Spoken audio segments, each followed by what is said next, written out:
Everyone, welcome to the channel once again. तो जो हमने सीरीज़ स्टार्ट किया है थ्योरेटिकल जो पेपर आप लोगों का है, जो कि आप जो भी कॉम्पिटिटिव एग्ज़ाम आप के लिए आप बैठते हो तो उसमें there is a myth in every persons, जो कि डाला गया है कि थेरी पेपर जो है वो थेरी मतलब आपको कवर करना ही पड़ेगा। तो ठीक है, to overcome with that myth we have started a course जो कि आप लोगों के थेरी पेपर से रिलेटेड है। तो उसी सीरीज़ में ये हमारा 4th लेक्चर है। फर्स्ट लेक्चर हमने डाला है जिसमें सारे इम्पॉर्टेंट बुक्स बता रखे हैं जो कि आपके एग्ज़ाम में आते हैं। यकीन माने वो वाला अगर आपने वीडियो देख लिया तो 1 नंबर तो आपका पक्का हो गया, क्योंकि 1 या 2 क्वेश्चन तो बुक से आते ही हैं हर एग्ज़ाम में। तो जितने इंपॉर्टेंट बुक्स हैं जो फ्रीक्वेंटली मतलब आते रहते हैं एग्ज़ाम में, उनके हमने डाल रखे हैं एक पूरा लिस्ट बना के। उसके बाद फिर जो है थेरी पेपर का जो है हमने कॉन्सेप्ट जो है लेके आए हैं, जिसका ये 3rd पार्ट है। तो आज के लेक्चर में हम स्टार्ट करने वाले हैं international standard bibliographic description ISBD। जो लाइब्रेरी में होंगे या लाइब्रेरी की स्टडी डीपली किया होगा उन लोगों को पता है कि हाउ इम्पॉर्टेंट ISBD इज़। सो इसका जो है इसके बारे में हम पढ़ने वाले हैं, इज़ वेरी इंपॉर्टेंट, और इससे रिलेटेड जो है आपके एग्ज़ाम में एक ना एक क्वेश्चन तो आता ही है। तो ये मान के चले जितने भी टॉपिक्स मैं कवर करवा रहा हूँ 1-1 मार्क्स के आपके टॉपिक्स हैं, और सारे मार्क्स अगर जोड़ लोगे तो आपके जो है एग्ज़ाम अच्छे से और इजीली क्रैक हो जाएगा। तो जो भी हम टॉपिक्स कवर करवा रहे हैं अभी आप लोगों को भले वो चीज़ें मतलब इम्पॉर्टेंट नहीं लग रहा हो, because we are not providing in a very sophisticated manner, like बहुत स्मार्ट बोर्ड नहीं है मेरे पास और ना उस तरीके से मैं बता रहा हूँ, बट जो कंटेंट मैं आपको प्रोवाइड कर रहा हूँ ये कंटेंट आप लिख लो कहीं पे, या वीडियो को बार बार देख के दिमाग में लिख लो इस चीज़ को, और देखना एग्ज़ाम में ये ज़रूर आएगा। बाकी जब एग्ज़ाम में आप बैठोगे तो आपको खुद समझ में आ जाएगा।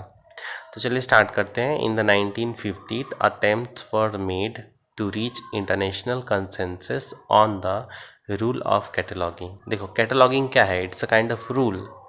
तो यहाँ पे यही बताया गया है कि 1950 में अटेम्प्ट मतलब ऐसे किए गए थे ताकि इंटरनेशनल एक कंसेंसस डेवलप हो सके। कंसेंसस मतलब हर किसी का एक राय बन सके कि एक कैटलॉगिंग का रूल बनाया जाए।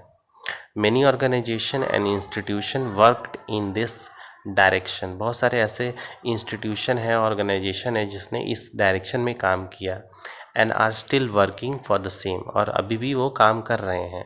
International conferences for the cataloguing principles were organised by IFLA in Paris in the year 1961। अब यहाँ पे बोला जा रहा है, देखो क्वेश्चन आपको किस तरीके से आएगा, पहले तो ISBD का फुल फॉर्म पूछ सकता है। उसके अलावा जो है international conferences for cataloguing principle जो है ये किसने ऑर्गेनाइज़ किया गया, किसके द्वारा ऑर्गेनाइज़ किया गया, तो इफ्ला के द्वारा ऑर्गेनाइज़ किया गया। कहाँ पे, पेरिस में, कब, 1961 में। तो देखिए ये सब क्वेश्चन ही हैं आपके। In this conference the preferences were prepared, a preface was prepared for the ISBD and some principles were formulated। अब उसकी एक होता है ना मूल अवधारणा, जैसे हमारा संविधान लिखा गया तो उससे पहले हम लोगों ने उसका प्रियम्बल देखा। प्रियम्बल में जो है मतलब मोटी मोटी छोटी बातें जो की गई हैं, उसी तरीके से यहाँ पे बोल रहा है कि कॉन्फ्रेंस में क्या हुआ, प्रीफेस मतलब किस तरीके से वो दिखेगा, उसका स्ट्रक्चर बनाएगा, kind of structure. The principle of the Anglo American cataloguing rules were formulated. जो एंग्लो अमेरिकन कैटलॉगिंग रूल है ये भी जो है बने, इसके भी प्रिंसिपल जो है वो डेवलप किए गए हैं। This lead to a high level of uniformity in the structure of key entries and name title. इससे क्या हुआ, एक स्ट्रक्चरल की एंट्री और टाइटल में जो है यूनिफॉर्मिटी हमें देखने को मिला। नहीं तो बहुत पहले जब ये कंसेंसस डेवलप नहीं हुआ था, ये बना नहीं था, तो क्या था कि यूनिफॉर्मिटी नहीं था। उसके बाद 1969, आप जो है ईयर को भी कोरिलेट करते चलिए। अभी हम लोगों ने 1961 में बात किया जब ऑर्गेनाइज़ किया गया था प्रिंसिपल इफ्ला के द्वारा। अब आते हैं हम 1969 पे। A conference of cataloguing experts were held in Copenhagen. तो एक कॉन्फ्रेंस और डेवलप किया गया कैटलॉगिंग के ऊपर, और मतलब जितने एक्सपर्ट थे उन्होंने एक मतलब कॉन्फ्रेंसेस डेवलप किया कोपेनहेगन में। The report of Michel Garmer was discuss. Michel Garmer के जो यहाँ पे रिपोर्ट था वो डिस्कस किया गया at this conference, and a working group was set up for its detail study, और एक वर्किंग ग्रुप बनाया गया ताकि इसकी डिटेल स्टडी हो सके। अब आते हैं 1969 से 1971। तो 1971 में क्या हुआ, दिस वर्किंग ग्रुप जो बनाया गया था, working group finalise its suggestion and international standard bibliographic description was publish. अब इन्होंने अपना जो है रिपोर्ट बनाया, फिर उसके बाद इन्होंने जो बना के जो दिया, उसके बाद क्या हुआ कि international standard bibliographic description that is ISBD जो है वो पब्लिश हुआ। ISBD was developed without taking into account the future requirement of specific course material. अब जो है ये से बना दिया गया, आगे के बारे में सोच कर नहीं बनाया गया। जैसे आप कैटलॉग जो आप बोलते हैं DDC देखते हैं, हम CC देखते हैं, UDC देखते हैं, तो उसमें क्या है कि आप देखोगे जब उसको पढ़ोगे आप डिटेल में, तो उसमें क्या है कि ब्लैंक स्पेसिस भी दिया गया है DDC में स्पेशली आप देखोगे तो, कि फ्यूचर में अगर कोई सब्जेक्ट डेवलप हो रहा है, कोई मतलब ऐसा फील्ड ऑफ नॉलेज डेवलप हो रहा है, तो हम उस ब्लैंक स्पेस में उसको फिल कर सकते हैं। तो वो फ्यूचर को देख के डेवलप किया गया था। बट यहाँ पे क्या हुआ कि इन्होंने बना तो दिया था ISBD, बट इसमें क्या था कि फ्यूचर को देख के नहीं बनाया गया। मतलब काफ़ी सारी जो चीज़ें थी वो यहाँ पे देखने वाली जो थी आगे चल के। तो क्या हुआ,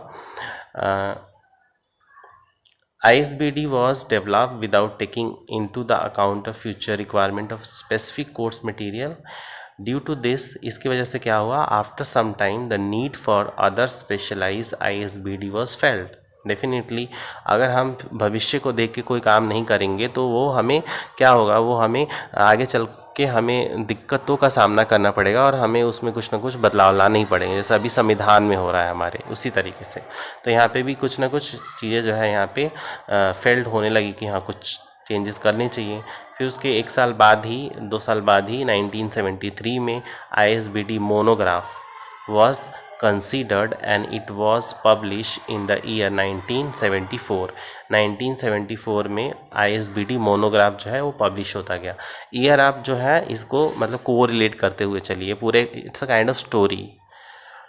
अब आते हैं यहाँ पे international conference of library association. International conference of library association का जो कॉन्फ्रेंस हुआ उसमें क्या क्या चीज़ें जो है यहाँ पे डिस्कस की गई। After the first world war an international conference of library जो है वो यहाँ पे ऑर्गेनाइज किया गया। Scholars were organised in Portuguese in the year 1926। 1926 में पोर्चुगीज़ में जितने स्कॉलर्स थे वो मतलब आए, in which it was decided to constitute an international committee. वहाँ पे ये डिसाइड किया गया कि एक इंटरनेशनल कमिटी बनाई जाए on the national library association, national library association के ऊपर। सब्सिक्वेंटली इन द ईयर 1927 में साथ में ही क्या हो रहा था, the international library and bibliographic committee was formed in the British library association Edinburgh. तो यहाँ पे 1927 में international library and bibliography committee भी बन रही थी, जहाँ पे कहाँ पे बन रही थी, ब्रिटिश लाइब्रेरी एसोसिएशन एडनबर्ग में।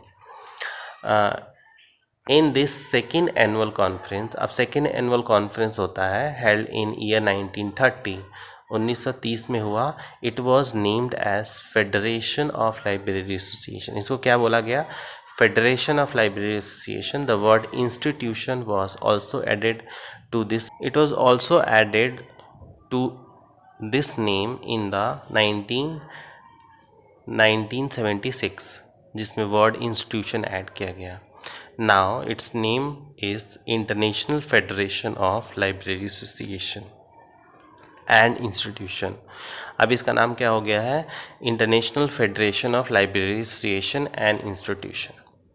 उसके बाद कुछ की फीचर की बात करते हैं।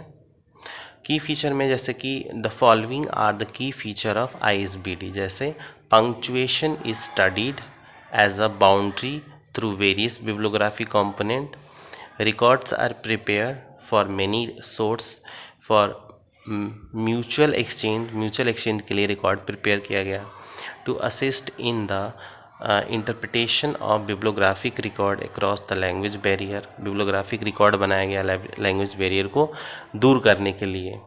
अब सबसे इम्पॉर्टेंट पार्ट जो कि एग्ज़ाम में भी आता है, ये है the ISBD for different kind of item are given below. जैसा अभी हमने पढ़ा कि ISBD बना दिया गया, बट फ्यूचर के ध्यान में रख के नहीं बनाया गया, हमने ऊपर पढ़ा, तो हमें जो है उसमें कुछ चेंजेस करने की ज़रूरत पड़ी और जिसमें हमने मोनोग्राफ जो है ऐड किया। तो यहाँ पे देखिए ISBD M for monograph. Exam में क्वेश्चन यही आता है, ISBD M में M स्टैंड फॉर व्हाट। फिर उसके बाद है ISBD S मतलब सीरियल्स। ISBD, अच्छा अब इसका जो है नाम ISBD जो है CR रख दिया गया है, सीरियल्स की जगह पे ISBD CR। Monograph ISBD CM का फुल फॉर्म क्या होता है, cartographic material. ISBD G for general.